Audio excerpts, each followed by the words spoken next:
सज्जनों नमस्कार।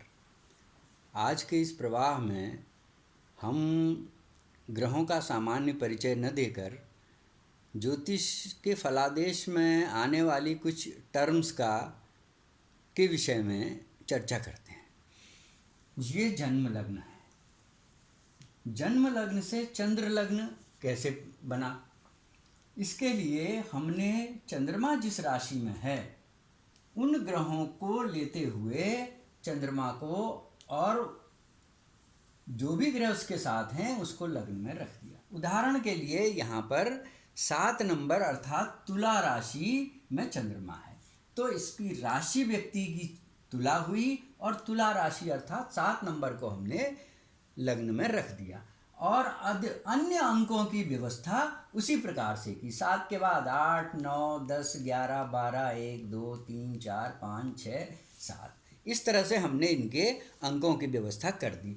और जिस राशि में यहाँ जन्मांग में या जन्म लग्न में जिस राशि में जो ग्रह पड़े हैं वही हमने चंद्र राशि में भी रख दिए। जैसे 10 नंबर में मकर में राहु है तो यहाँ भी मकर में राहु है। 4 नंबर कर्क राशि में शुक्र और केतु है, यहाँ भी 4 नंबर पर शुक्र और केतु रख दिया। मतलब अंकों की केवल ये खिसक कर यहाँ आ गया और बाकी अंकों की व्यवस्था वैसे ही करी और वैसे ही जैसे जिस अंक पर यहाँ पर ग्रह हैं उसी अंकों पर चंद्र लग्न में भी हमने ग्रह डाल दिए। तो इस तरह से ये चंद्र लग्न से हम जन्म लग्न से चंद्र लग्न का निर्माण कर लेते हैं। हमें जन्म लग्न का अगर हम विवेचन कर रहे हैं तो हमें जन्म लग्न के साथ चंद्र लग्न का भी विवेचन करना चाहिए। जैसा मैंने अपने पहले प्रभावों में बताया है कि चंद्रमा का मानव पर बहुत प्रभाव पड़ता है, इसलिए अगर हम जन्म लग्न को देख रहे हैं तो हमें चंद्र लग्न को भी बराबर का महत्व देना चाहिए। उसके बाद आते हैं अस्त ग्रह। जैसा हम जानते हैं सूर्य के निकट आने पर ग्रह अस्त हो जाते हैं। चंद्रमा 12 डिग्री पर अस्त हो जाता है, मंगल 60 डिग्री पर अस्त हो जाता है, बुध 13 डिग्री पर, बृहस्पति 11 डिग्री पर, शुक्र 9 डिग्री पर और शनि 15 डिग्री पर सूर्य के नज़दीक आने पर अस्त हो जाते हैं। अस्त ग्रह अपना पूरा प्रभाव नहीं दिखा पाते हैं।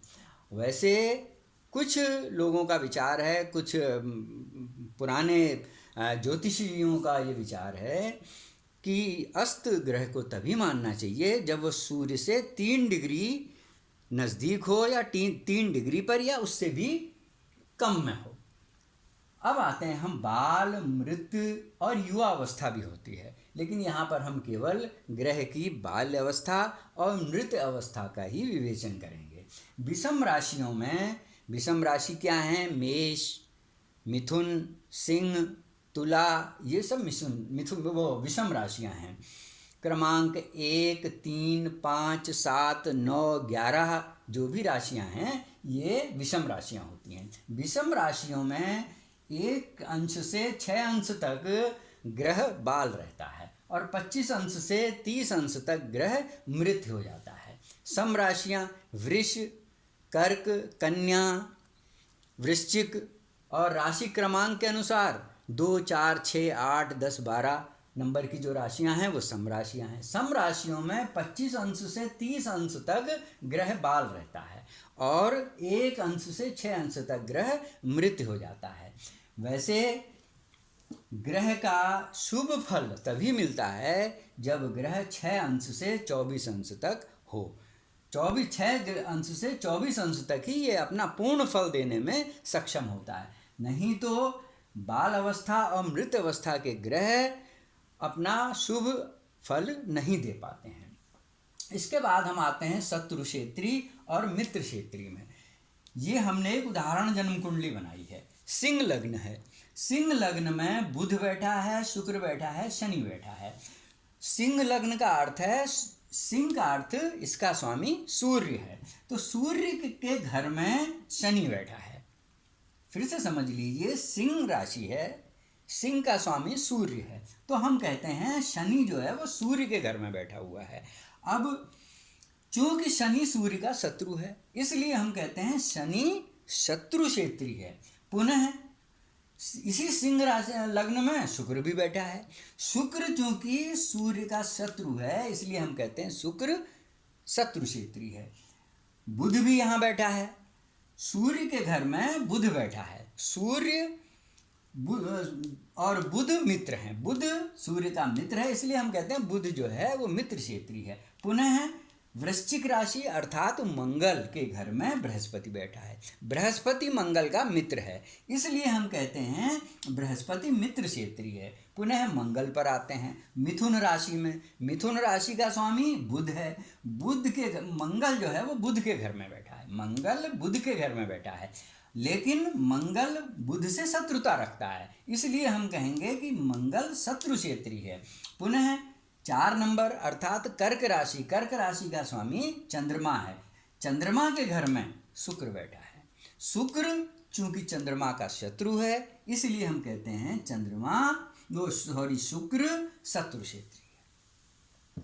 तो अगर ग्रह शत्रु क्षेत्री है तो उसका बल कम हो जाता है, अगर ग्रह मित्र क्षेत्री है तो वो बलवान हो जाता है।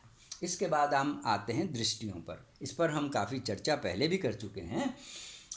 हर एक ग्रह की 7वीं दृष्टि तो होती है।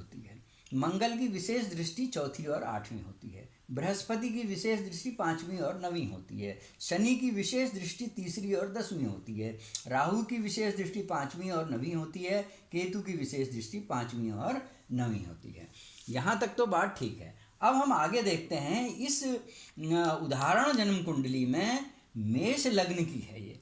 इसमें मंगल जो है 3 अंश पर है और 7वीं दृष्टि से मंगल शनि को देख रहा है। 1 2 3 4 5 6 7वीं दृष्टि से मंगल शनि को देख रहा है। साधारण नियम के अनुसार, इस नियम के अनुसार तो मंगल 7वीं दृष्टि से शनि को देख रहा है, शनि की पर पूर्ण दृष्टि है।